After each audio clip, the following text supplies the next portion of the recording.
Shalom, shalom everybody. Welcome back to another Pulse of Israel episode. And here I am not in our ancestral homeland again. Now I am in New York City with a wonderful, wonderful woman that you hopefully already know, because this is not the first time that I'm interviewing Ellen Mandel. This is the second time.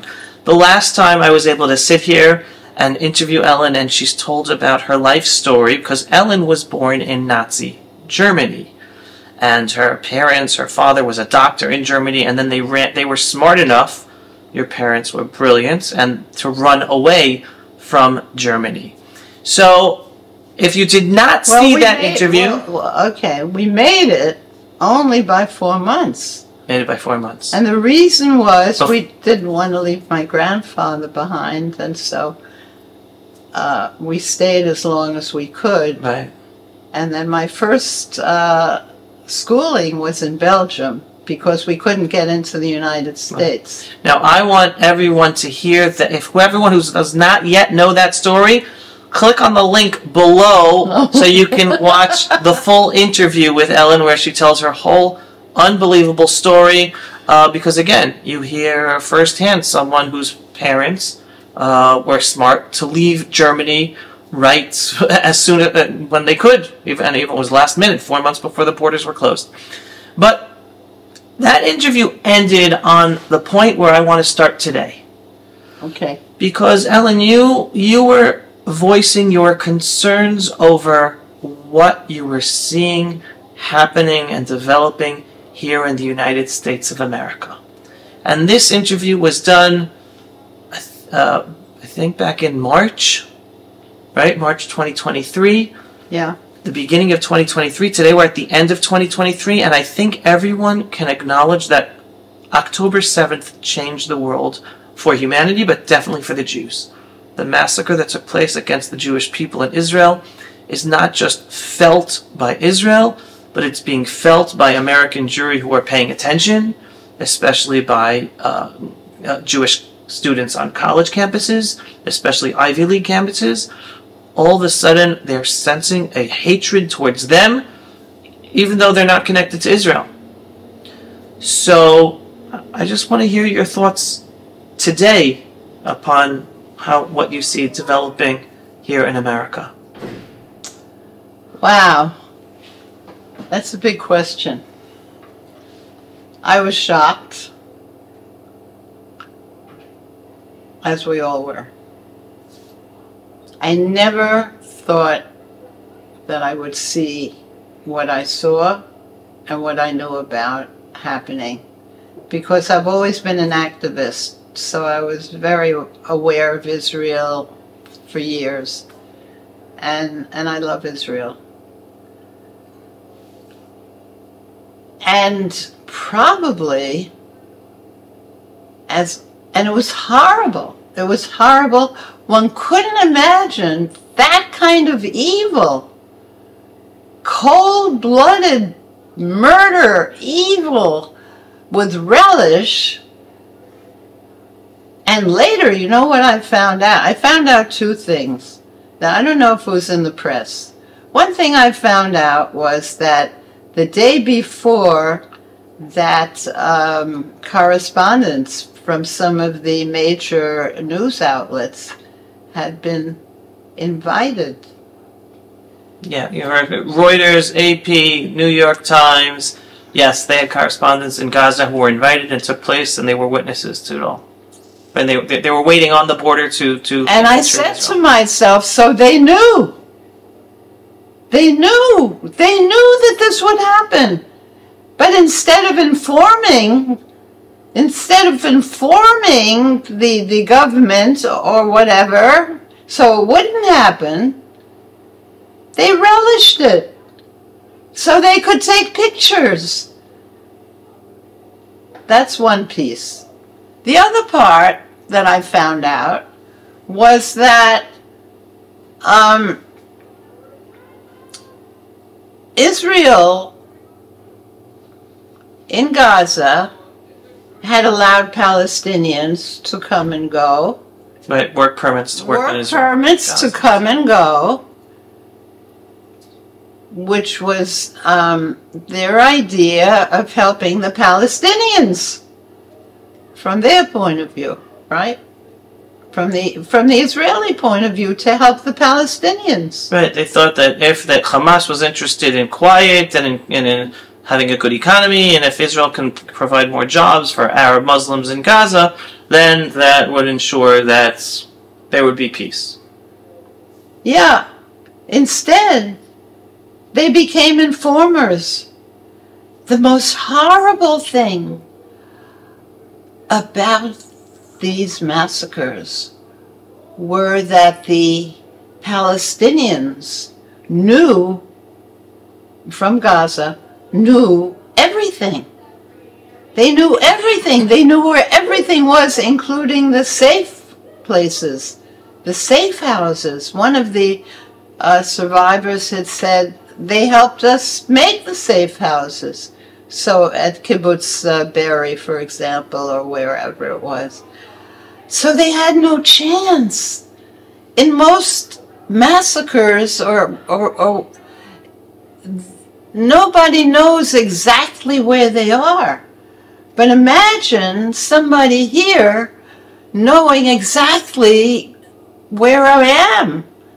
To the level, and Ellen's referring to this, to the level, if you don't know, if people don't know, that they actually had maps with the names of the family, who lives in which house, what are their names, how many children they have, if they have a dog or they don't have a dog, to that level of detail from the workers who acted like spies. Exactly. And some of the workers actually were with the terrorists as well. They came in and whether they kidnapped the Israelis, whether they stole from them, but some of them might have even been terrorists as well, but some of those workers came in and then did these bad things to their Israeli employees, employers. And sadly, it's because they believe in what they're doing.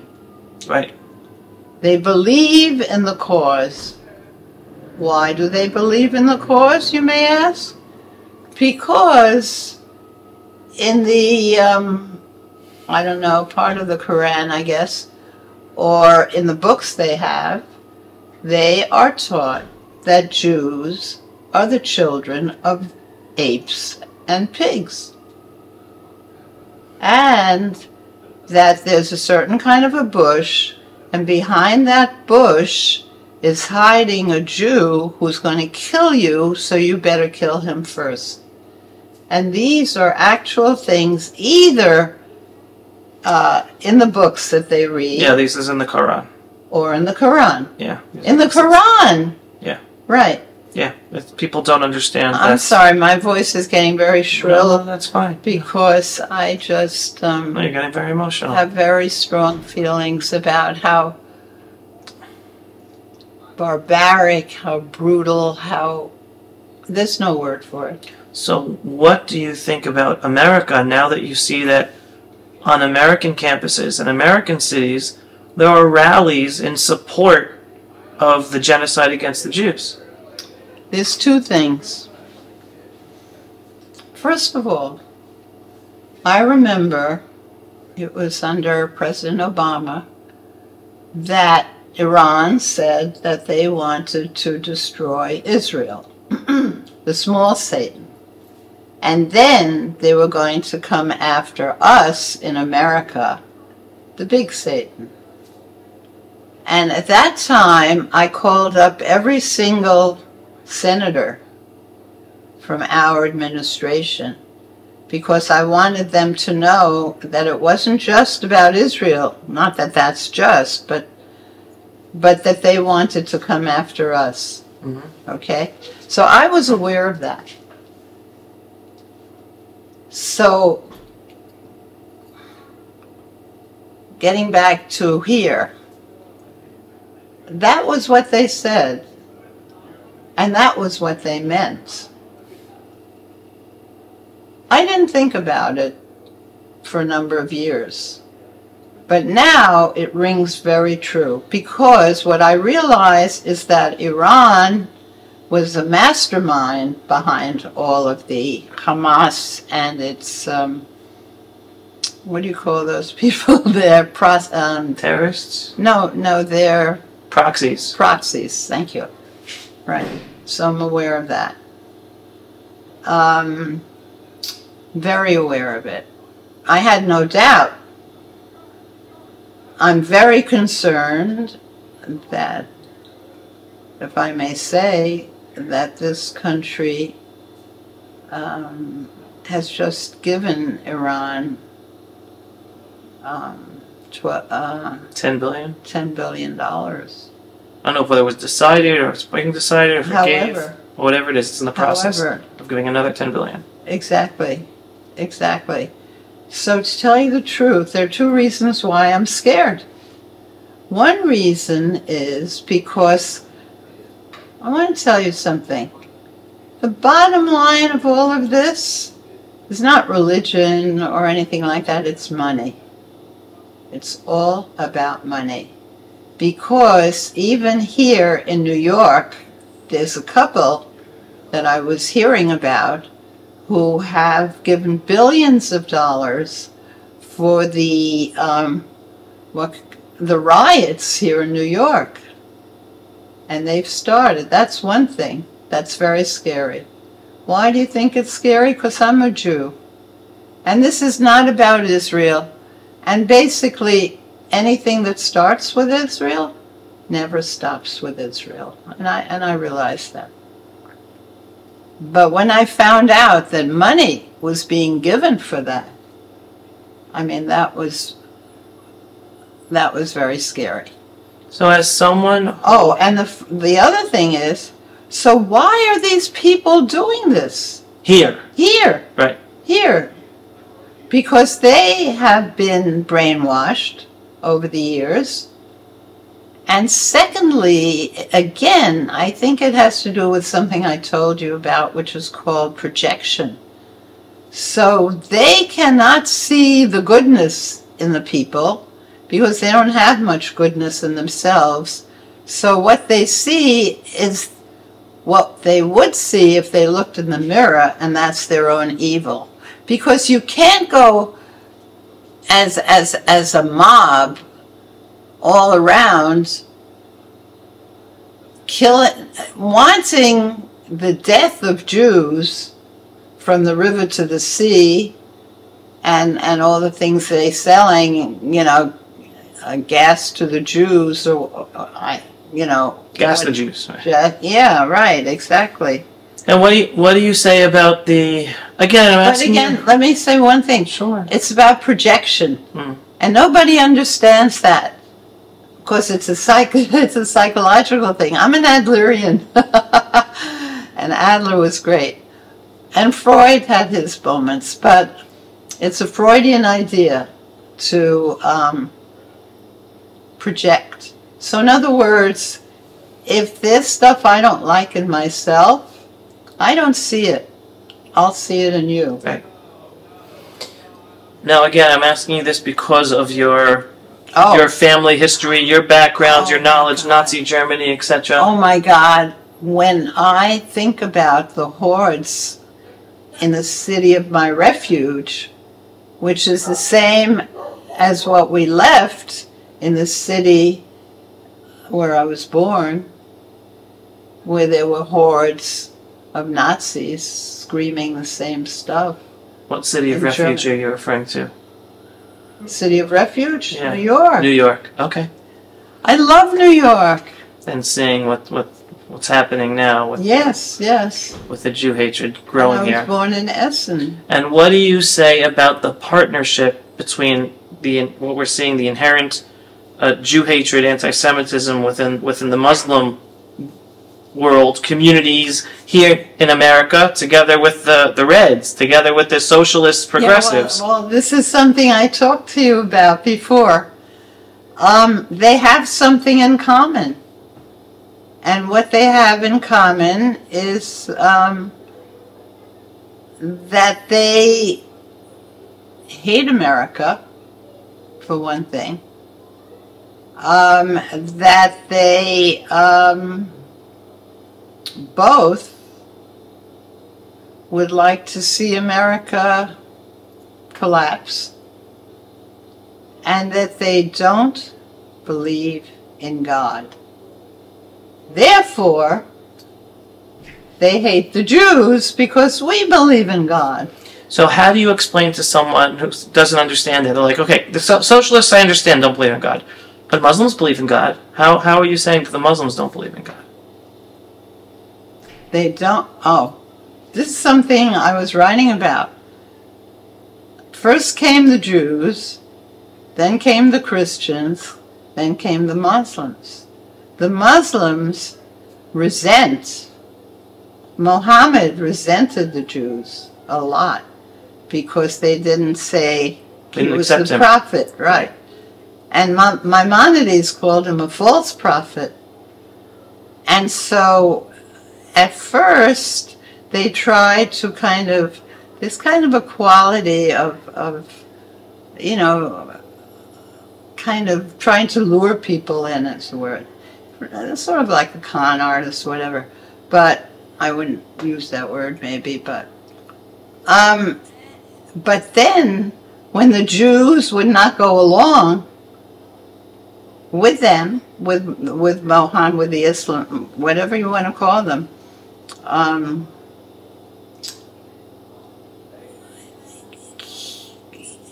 there was probably like a feeling of inferiority. This is my psychological thing.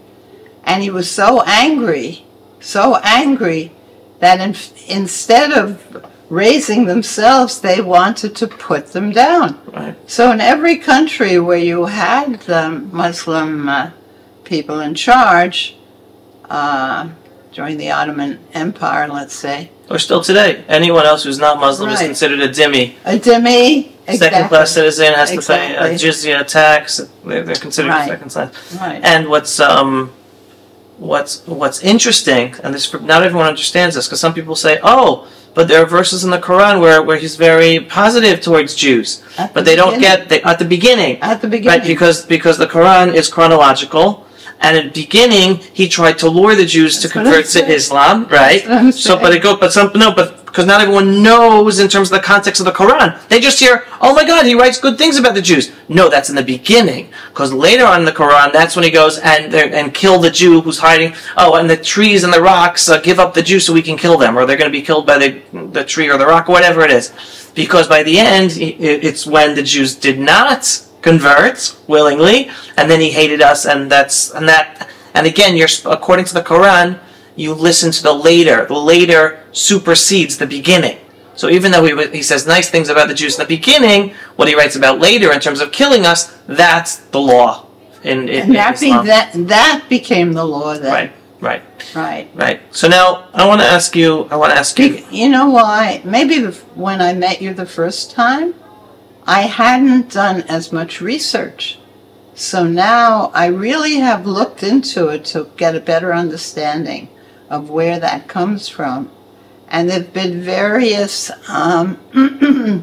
Muslims who left being a Muslim, who I heard, and they explained where it all came from. Right. So I've become much more knowledgeable.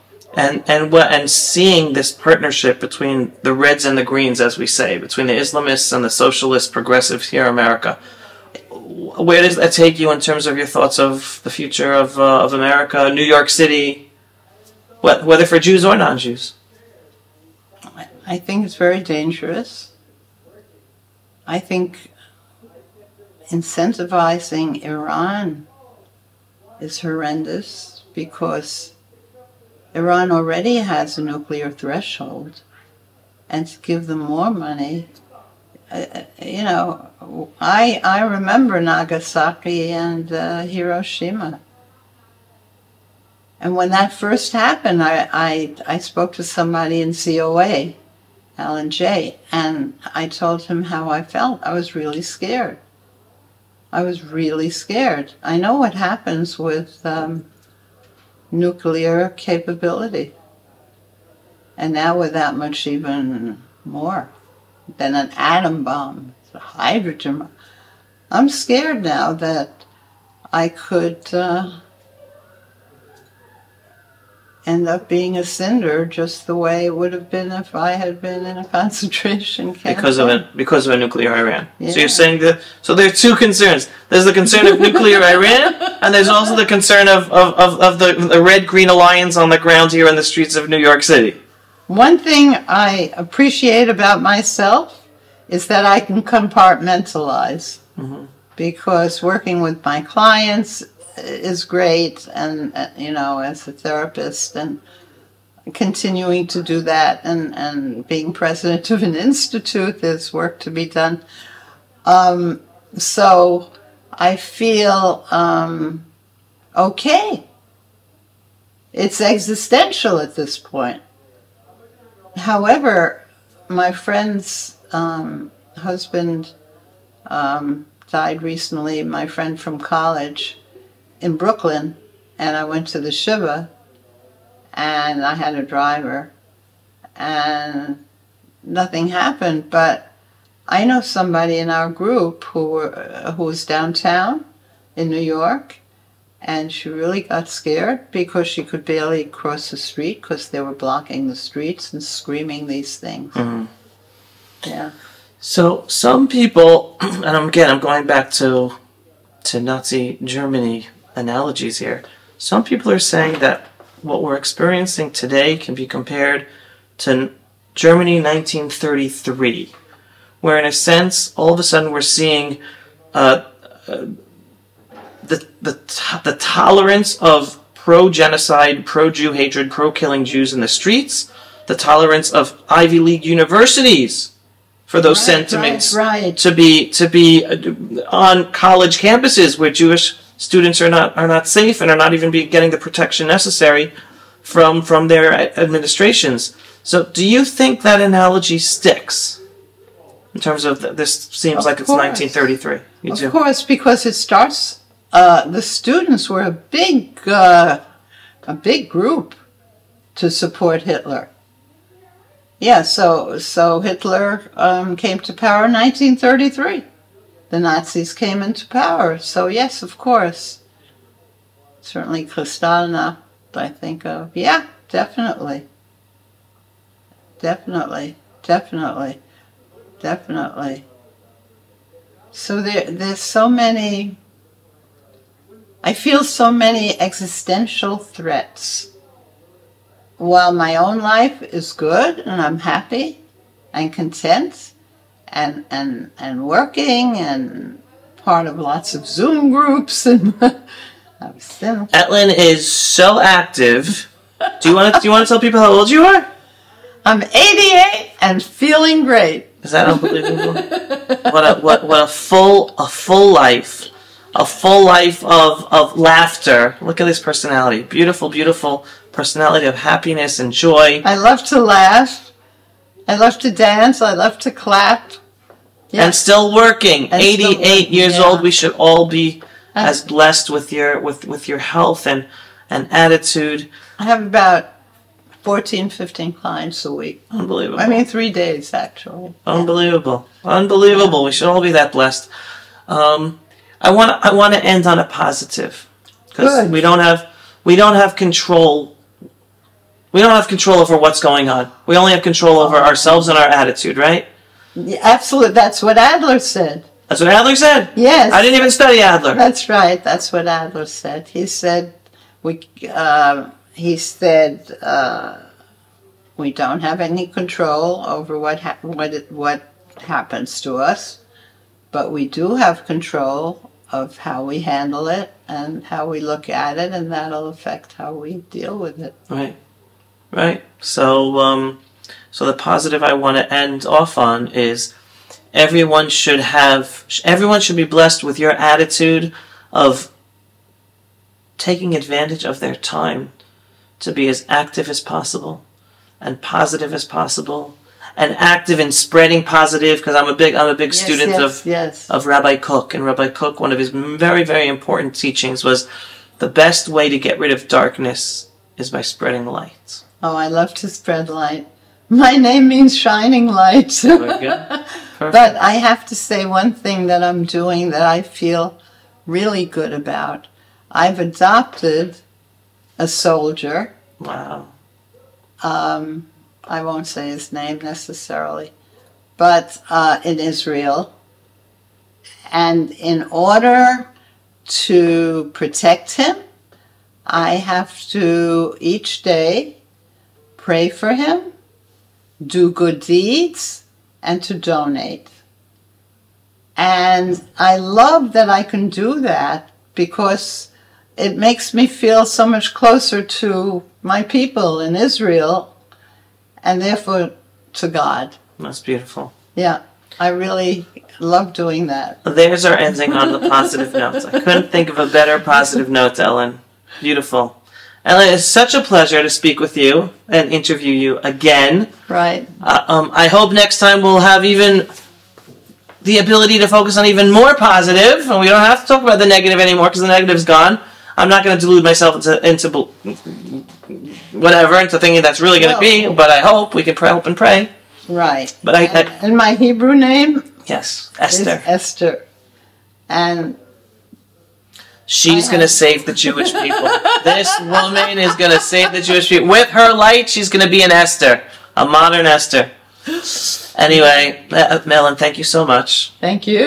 Beautiful Thank you. To hear. So blessed to hear your insights, your perspective, and it's. I'm so glad I was unique able to share it because it's so beyond imagination, and so my closest friends would think that it was doable. It could happen in the way that it's happening. Right. You would have never thought that the great golden Medina of the United States of America, where life was so good to the Jews for a good 70, 80 years, that all of a sudden would be turning. The country isn't turning on us, but the changes the country is going through is turning on us. Exactly. And that's very sad. Changes it's going through.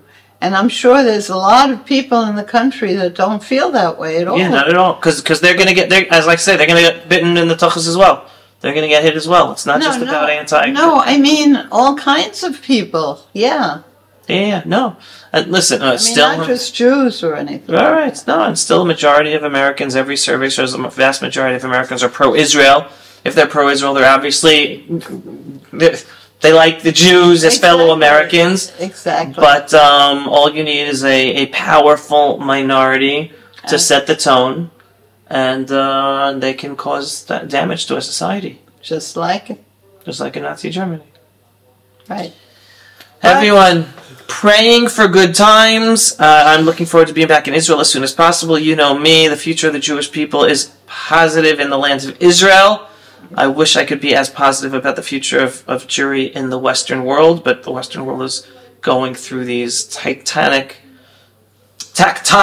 shifts. You know, I have a mentor in Jerusalem, and as we talk about it, she feels it's like going through a period where you just have to, just like if you have a wound, and all the stuff inside has to first come out until the healing starts. So yeah, no, I am positive.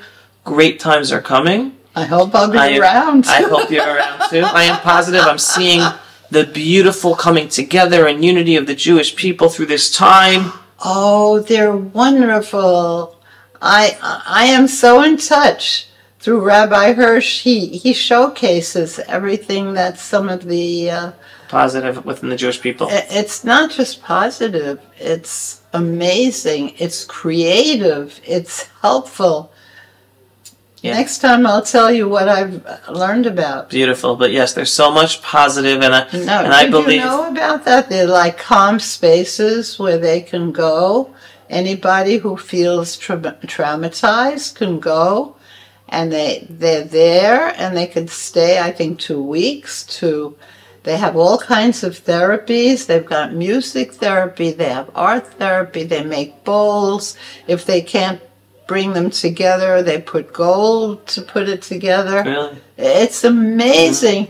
And more so with the music, The therapist was talking about how it works with the part of your brain system so that it's a calming experience. That's one thing. Wow. Then there's another place that's has food for the soldiers. They can pop by any time and get food. A place like that all over the country. And get shaven. I mean, it's so human. There's such a sense of humanity and love for each other, and the volunteering. And the third thing is a very interesting thing. It's about, I love watching that one, about the men and women. I forget the name of it though.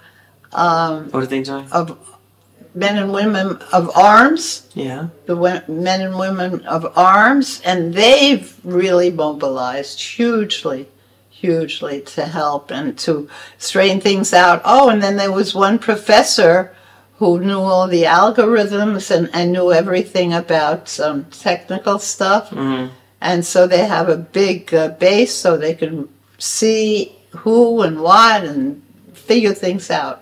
So I want to end with this positive on highlighting the goodness and beauty of the Jewish people versus the horrors of our enemies. Because here right now we're dealing with the all of the 239 pure Jewish souls who were taken captives, including grandmothers, mothers, fathers, youth, toddlers, babies, right? So Israel is willing to pay a heavy price to free our captives and bring them back to their lives, away from this hell of being in the evil grasp of Hamas and their tunnel terrors. But what do the Arab Muslims want? They want us to release terrorists who try to kill Jews. So we want to free our pure souls, and we're going to celebrate over that. They're celebrating over freeing terrorists who tried to kill Jews and were unsuccessful in killing Jews. That's the difference of what we're dealing with our enemies, but I'm positive about the beauty of the Jewish people. Ultimately, their goal is domination of the whole world. Right. I mean, that's their goal. Right. They may be starting with Israel, right, but that doesn't mean that's all they want. Correct. Yeah, so you know your stuff, Ellen. Follow Ellen, everyone. You don't have to follow me. Follow Ellen Mandel. All right, we're gonna end this special Pulse of Israel interview with Ellen Mandel here in New York City. But thank you once again, Ellen. It's been a pleasure. So signing off for a Pulse of Israel. Looking forward to being in the ancestral homeland soon. In the meantime, from New York City, if you are not yet a subscriber, should people subscribe to the Pulse of Israel, Ellen? Absolutely. My mentor in Israel, she thinks it's the best. Oh, really? She loves it. Oh, wonderful. There you go. You have from Ellen and Ellen's mentor to subscribe to the Pulse of Israel if you're not yet a subscriber. And if you like our content, just go to pulseofisrael.com and click on the donate button and send us a donation to support our work and help us get these videos seen by many more people. Thank you, Ellen. Thank you. Shalom, everyone. Thanks for watching. Bye. Thanks for watching. Pulse of Israel, frontline videos from the Holy Land. Support our work by donating today.